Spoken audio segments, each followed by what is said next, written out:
Hey, welcome to the Blade Lab. Today I'm going to be doing a hopefully quick review of the Mr.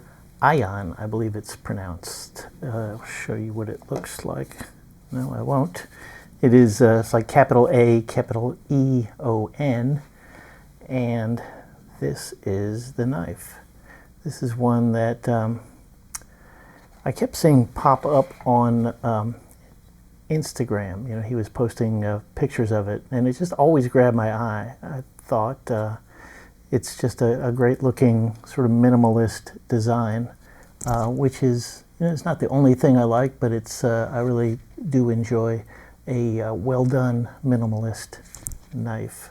So that is why I was mainly attracted to it to begin with. It started out as a pre-order, and then it is now a drop. So for a little bit more money than you could have got it for in pre-order, you can get it without the wait on his website, which I will post a link to in the description. I have no affiliation, make no profit from any of this, so take that for what it's worth. Let me just show you real quickly. You saw the box at the beginning. Pretty basic. It is has a magnetic clasp. When you open it up, the knife came in a plastic bag, and mine had one sticker. I've seen some of these that he has sent to reviewers. Got a whole bunch more stickers, but that's what I got. No COA, just the knife in a box and a sticker. So that's fine. I don't really care about such things. I'm glad it has a sticker though. So let's let's just get to the knife directly. So as you'll notice, there is no hardware on the show side of this knife. Zero, not even a pivot, and I'll explain why as we go on. Can I just rotate up here? You'll see that the blade stock is very thin, so this is going to be quite a slicey knife. I measured this, I believe, at 0.92 inches. Well below average and just slightly thicker than maybe some of the quiet carry knives and the like. On the lock side of this, there is or are only 2 bits of hardware, and that is both T8 screws in the pocket clip, which has this very cool milled chevron pattern to it, and obviously on the very flush pivot. So pretty easy disassembly. The only sort of hiccup I ran into is that there is a pin back here also securing the scale, which just means you're having to do a little prying to get that out, but not a big deal. The knife is on bearings, which I have since replaced with skiffs, and if you are curious, it uses, I believe it's the 5mm pivot, 3/64 inch balls. I'm pretty sure that's what it was. If not, I will correct it in the comments below. So there is one means of deployment on this knife, and that is this flipper tab, which is quite minimal. It's got quite a pokey corner on it, very sharp, fine jimping, which is very grippy. And without further ado, oh, I'm sorry, well, this is not obviously, but this is titanium, the scales and the clip. So let's open it up. Ooh, cool. So, yeah, really pretty design, in my opinion. It's you know, it's the sort of kind of steak knife style look, where it's just a very plain blade. This is the hand rubbed, obviously. It also comes in a stone washed version. And I'm trying to remember if there is a PVD coated handle, but you can go look on the website and find out for yourself. So it's got his logo here, which I think is pretty cool. Nice logo design. And on the other side, it is almost completely bare, except it does designate the steel type, which is S90V. Awesome. great steel for EDC use. He does not list a hardness range for this knife, but it is manufactured, the OEM is Best Tech, and they've done a pretty good heat treat on some previous S90V knives that I've had. I measured the hardness of this blade using my Lieb tester and got a score of 60.6 HRC pretty consistently. And that is that's a good score for S90V. That's right, probably slightly on the high end of the range that it should be in. So that's good. I mean, it can go up to maybe 62 HRC, which, be a little better, but 60.6 is just fine. This came with not a very good factory edge. I'm just being honest. It was, I believe it was at 19 degrees per side, or 20 degrees on one side and like 18 on the other, which is okay, but it just wasn't particularly sharp. I think it had a average best score of about 280. There was a pretty good sized burr on it. So I have since put my own edge on this. This is at 16 degrees and it's now laser sharp. So that's not what your edge is going to look like if you buy one. Although the edge looked fine. It was nice flat bevel. It probably could have been made decent with a little bit of stropping. So this thing is a little fingerprinty, obviously. Excuse me. Let me just put a little breath on that.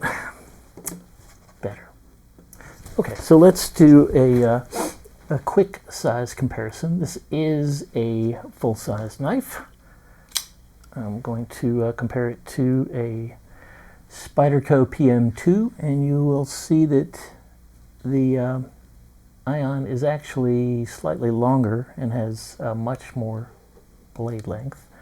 And we'll also compare it to the Demco 8020.5, which is a much smaller knife. As far as size goes, a couple comparisons, well, size and style. So size-wise and also style-wise, I think a good comparison is the Quiet Carry Waypoint Large. So these are quite close in size, and also blade thickness and really just style generally. So if you like this, you may also like this, and vice versa. Another comparison I have here, this mostly for sort of the blade shape, although it's a taller grind. This is the Custom Knife Factory Philippe Georget 520, I think this is. So they have, they have in common, let me move this one. They both have the hand rub blade. They both have kind of a similar sort of belly, flat going into a belly profile, although the AEon is even more kind of dramatic as it goes into the transition from the flat to the belly. So I thought a pretty nice comparison style-wise.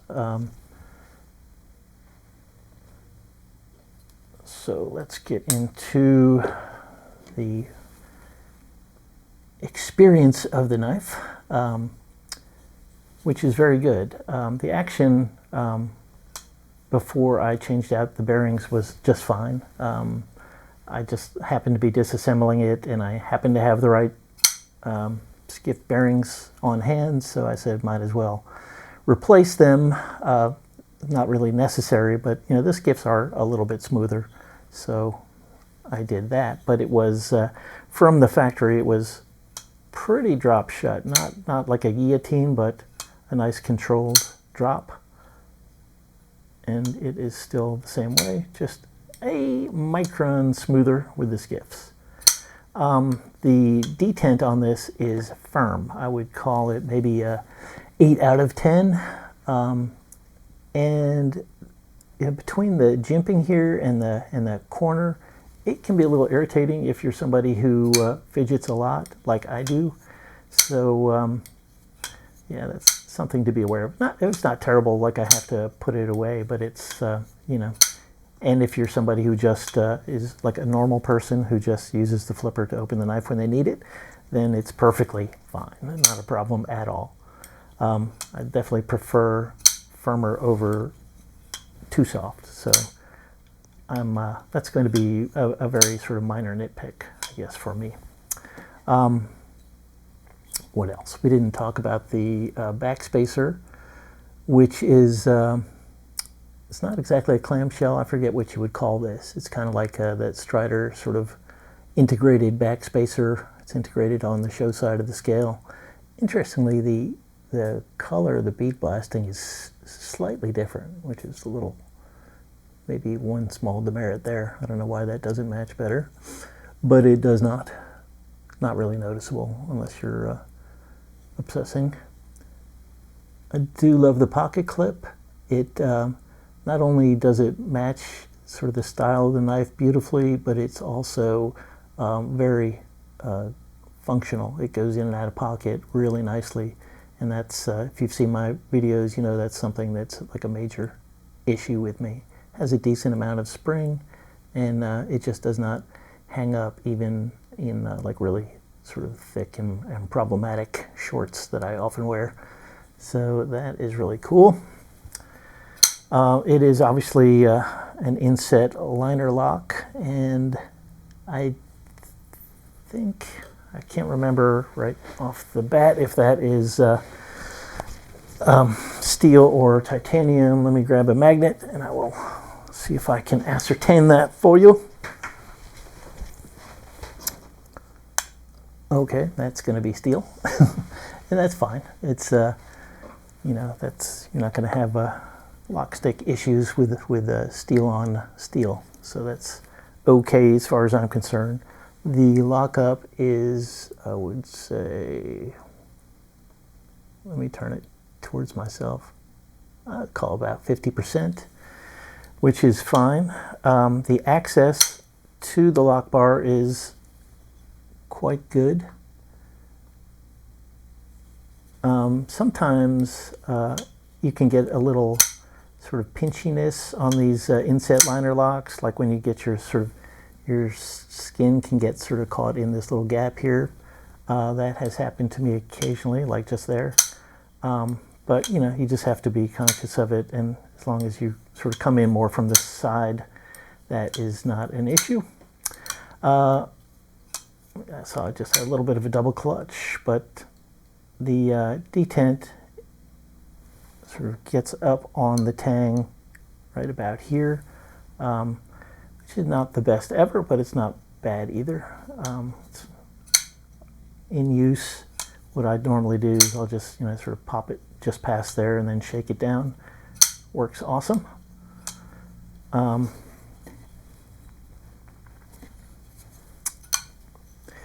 As far as cutting performance, it's excellent. You know, it's a very good steel, and the just the nature of this grind, it's a full flat, and you know, with the combination of the very thin blade stock, it's nice and thin behind the edge.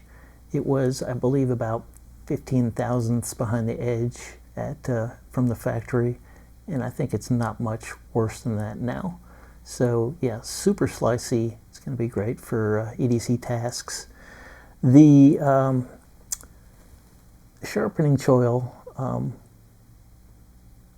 it's not the greatest ever. It's going to give you a couple sharpenings, maybe 2 or 3 sharpenings before you get up in that area. You can cut it deeper if you want after that, because it is an internal stop pin, so that's not going to affect the lockup if you widen out that sharpening choil a bit. Not that difficult to do. So overall, I am really quite taken with this knife. I've been carrying it a lot since I got it, which granted was just a few days ago, but carries beautifully, in and out of pocket beautifully, as I said. cuts beautifully, looks beautiful. What the hell's not to like?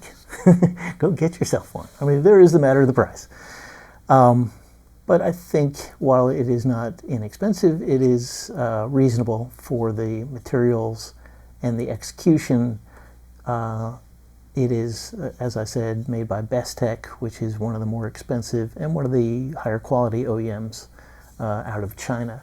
So, you know, it is what it is. That is going to wrap up this rapid review, and I hope you enjoyed it. If you did, please hit that thumbs up button to help me out. Please subscribe to the channel. I will be trying desperately to put up more content in the very near future. And thanks for stopping by, y'all. Bye.